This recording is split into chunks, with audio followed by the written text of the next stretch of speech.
চব্বিশের স্বাধীনতার পর সবচেয়ে বড় আফসোসের বিষয় হলো একটা লাশও দেখতে না পাওয়া। হ্যাঁ, একটা লাশও দেখতে না পাওয়া।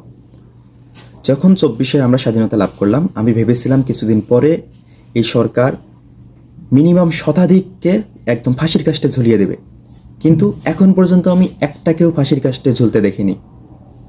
এরা কি দোষী না? এদের কি দোষ এতই কম যে এরা মৃত্যুদণ্ড প্রাপ্তর মতো যোগ্য না?